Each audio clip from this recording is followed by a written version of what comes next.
तो सेंटेंस का lecture 6 rearrange the parts of predicate. Last lecture में मैंने प्रेडिकेट के पार्ट्स को डिफाइन किया था, सेपरेटली एक्सप्लेन किया था, बताया था कि किस तरह से प्रेडिकेट के कितने पार्ट्स होते हैं, उन्हें कैसे आइडेंटिफाई करते हैं। और जब हम किसी सेंटेंस को रीअरेंज करते हैं, किसी सेंटेंस के प्रेडिकेट पार्ट को रीअरेंज करते हैं, तो सबसे पहले क्या आता है।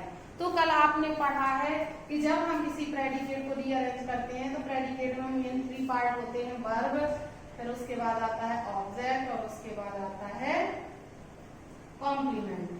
तो ये आपने पढ़ा है, इसे पहचानना मैंने बताया है कि आप कैसे पहचानोगे, क्योंकि जब पहचानोगे तभी उसे रीअरेंज कर सकोगे। तो देखिए फर्स्ट सेंटेंस मैंने दिया है ही और डैश है यहाँ पर, और ब्रैकेट में जो आपका प्रेडिकेट पार्ट है वो जम्बर्ड दिया है, इसको हमें रीअरेंज करना है।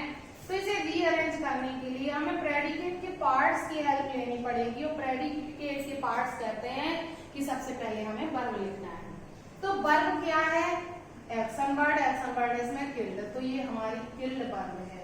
तो देखिए जब हम सेंटेंस को बनाना शुरू करेंगे, रीअरेंज करेंगे, सब्जेक्ट लिखेंगे, सब्जेक्ट के बाद हमारी सबसे पहले ये वर्ब आएगी, तो किल्ड वर्ब हो गई हमारी।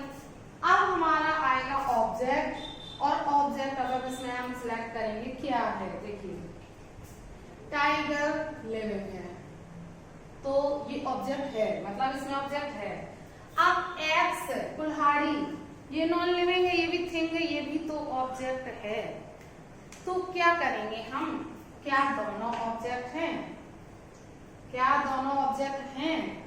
तो देखिए बिल्कुल हैं दोनों ऑब्जेक्ट, लेकिन यहाँ पर विथ लगा हुआ है और एक्स के साथ आया है विथ, तो यहाँ पर आपका इनडायरेक्ट ऑब्जेक्ट है अ टाइगर और डायरेक्ट ऑब्जेक्ट है एक्स। अब आपको ये देखना है कि पहले कौन सा लिखेंगे हम। तो जो सजीव होता है, इनडायरेक्ट ऑब्जेक्ट होता है, वो पहले आता है, इनडायरेक्ट बाद में जाता है। तो पहले हम लिविंग लिखेंगे, किल्ड अ टाइगर, और इसके बाद नॉन लिविंग आएगा विथ एन एक्स। अगर कोई प्रीपोजिशन होता है तो उससे पहले ही आएगा विथ एन एक्स। बस बन गया हमारा सेंटेंस। इसी तरह से दूसरा होगा तो हम द डॉक्टर तो लिख ही लेंगे इसमें। अब हम इसे रीअरेंज करेंगे तो सबसे पहले हमें इसमें से वर्ब ढूंढना है। और देखिए अक्सर आप कंफ्यूज होते हो जब दो वर्ब एक साथ एक सेंटेंस में नहीं लिखी है। तो देखिए इसमें टेक भी वर्ब है और एडवाइस भी वर्ब है, तो यह इस वर्ब का मतलब मेन वर्ब से है, और मेन वर्ब टेंस के अकॉर्डिंग यूज होते हैं। टेंस के अकॉर्डिंग इसमें एडवाइस दिया है, पास्ट इंडेफिनिट टेंस, तो एडवाइस ही आएगा। अब देखिए एक पॉइंट उसमें रह गया था पिछले लेक्चर में कि मैंने आपको दूसरे वर्ब के बारे में नहीं बता पाया कि अगर एक सेंटेंस में 2 वर्ब आ जाती हैं तो उस कंडीशन में दूसरी वर्ब क्या होती है। तो देखिए जो दूसरी वर्ब है यहाँ पर टेक, जब किसी मेन वर्ब के बाद दूसरी वर्ब आती है तो उसे या तो इंफिनिटिव बनाते हैं या जीरेंड बनाते हैं, या तो उसमें आईएनजी लगा होगा जीरेंड होगा, या फिर टू लगा होगा इंफिनिटिव, और ये ऑब्जेक्ट के प्लेस पर यूज किया जाता है। तो इसमें टेक में टू साथ में दिया है तो टू टेक पूरा हो जाएगा ये इंफिनिटिव ऑब्जेक्ट। ये टू टेक दूसरी वर्ब आ जाएगी। अब हम देखेंगे कि ऑब्जेक्ट हमारा दूसरा है या नहीं है। अगर दूसरा डायरेक्ट इनडायरेक्ट है अगर, तो पहले डायरेक्ट इनडायरेक्ट आएगा, फिर इंफिनिटिव जीरेंड आएगा। तो इसमें हिम दिया हुआ है, हिम जो आपका इनडायरेक्ट ऑब्जेक्ट है, तो पहले इनडायरेक्ट ऑब्जेक्ट आ जाएगा हिम। अब इसके बाद दूसरी वर्ब आएगी टू टेक, ये इंफिनिटिव ऑब्जेक्ट हो गया, और पूरा आ जाएगा टेक रेस्ट। तो वर्ब लिखे हमने एडवाइस, ऑब्जेक्ट हिम, उसके बाद दूसरी वर्ब आ गई टू टेक रेस्ट, ठीक है। अब जैसे कि ये नेक्स्ट सेंटेंस है हिज सिस्टर, वर्ब आएगी हमारी rod, his sister rod verb हो गई। अब हमें ऑब्जेक्ट देखना है क्या है, लेटर जो निर्जीव है नॉन लिविंग है, टू हर सन लिविंग है। तो क्रम ये होता है कि पहले इनडायरेक्ट होता है और फिर डायरेक्ट होता है, लेकिन अगर पहले डायरेक्ट लिखना हो उसके बाद इनडायरेक्ट लिखना हो तो क्या करेंगे हम,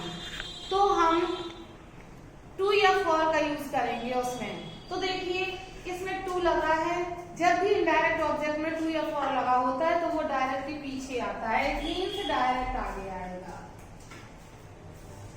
आ लेटर, अब आएगा to her sun.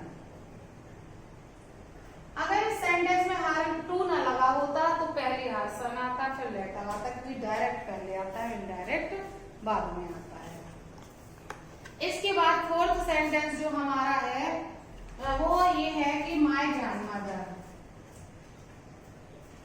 My grandmother.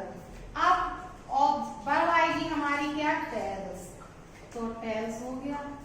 Object अब दो हैं, मी भी ऑब्जेक्ट है, स्टोरीज भी ऑब्जेक्ट है।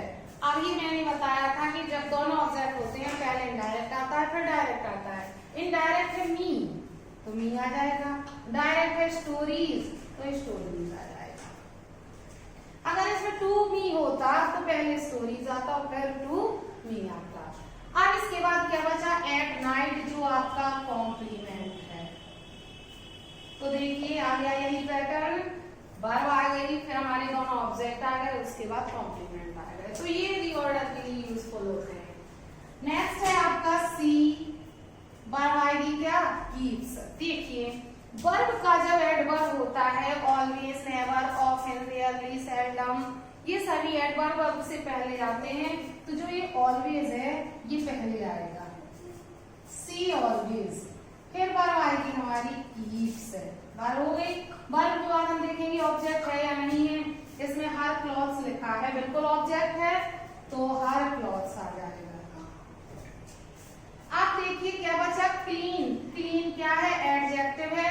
तो जब किसी सेंटेंस में कोई एडजेक्ट नाउन होता है तो वो नाउन कॉम्प्लीमेंट बन जाता है, एडजेक्टिव होता है तो एडजेक्टिव कॉम्प्लीमेंट। तो क्लीन एडजेक्टिव है और ये पीछे आ जाएगा और बन जाएगा एडजेक्टिव कॉम्प्लीमेंट। तो she always keeps her clothes clean. तो इस तरह से ये हमारे प्रेडिकेट पार्ट रीऑर्डर हुए हैं, रीअरेंज किया है हमने इन्हें।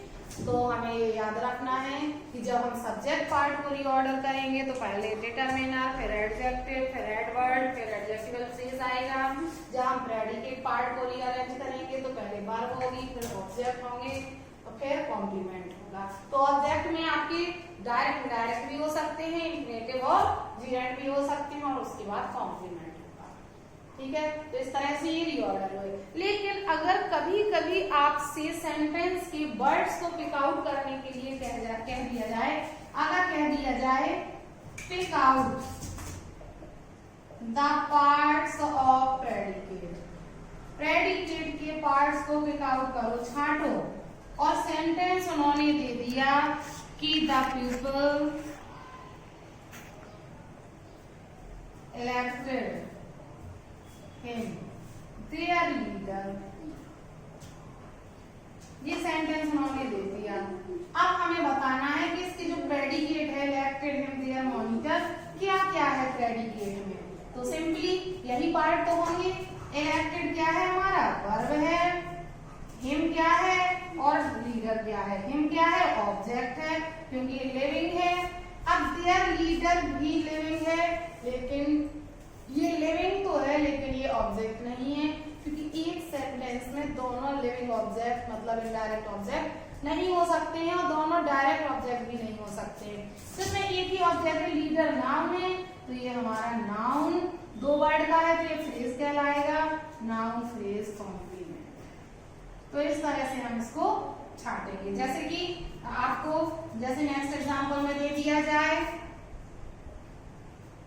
he bought a gift for me, तो इसमें predicate bought a gift for me है। bought क्या है, वर्ब है, a gift निर्जीव है और for me सजीव है। gift नॉन लिविंग है और for me लिविंग है। जब एक सेंटेंस में वर्ब के बाद लिविंग नॉन लिविंग दोनों आते हैं तो दोनों ऑब्जेक्ट होते हैं।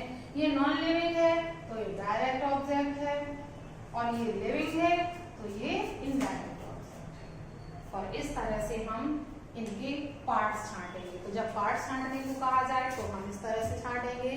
प्रेडिकेट स्टार्ट होता है वर्ब से, वर्ब के बाद आता है ऑब्जेक्ट, ऑब्जेक्ट के बाद आता है कॉम्प्लीमेंट। ठीक है। और रीअरेंज करेंगे तो भी इसी पैटर्न से करेंगे कि सब्जेक्ट के बाद पहले वर्ब लिखेंगे, फिर ऑब्जेक्ट लिखेंगे, ऑब्जेक्ट देखेंगे कि एक है या दोनों है। अगर उसमें एक लिविंग एक नॉन लिविंग है, मतलब एक डायरेक्ट और एक इनडायरेक्ट है, तो दोनों ऑब्जेक्ट हैं।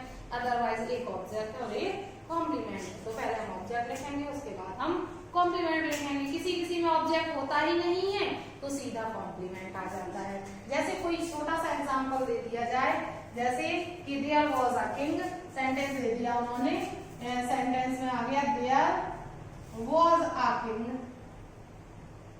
तो इसमें मेन वर्ब ही नहीं है, इसमें वाज अ किंग प्रेडिकेट है, वाज आपका वर्ब है और अ किंग ऑब्जेक्ट है ही नहीं है, क्योंकि मेन वर्ब नहीं है जहां वहां ऑब्जेक्ट होता ही नहीं है।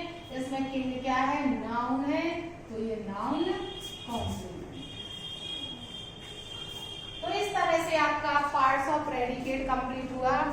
पिछले लेक्चर में मैंने इसको पूरा पढ़ाया था और इस लेक्चर में मैंने पूरे एग्जांपल्स दिए हैं। आई होप आपको समझ में आ गया होगा। और अब इसके बाद नेक्स्ट लेक्चर में मैं पूरा सेंटेंस रीअरेंज करने का सिखाऊंगी। सब्जेक्ट प्रेडिकेट जब मिक्स होके आता है तो उसे कैसे रीअरेंज करते हैं। तो पहले इतना तैयार कीजिए, उसके बाद नेक्स्ट वीडियो में नेक्स्ट लेक्चर के साथ।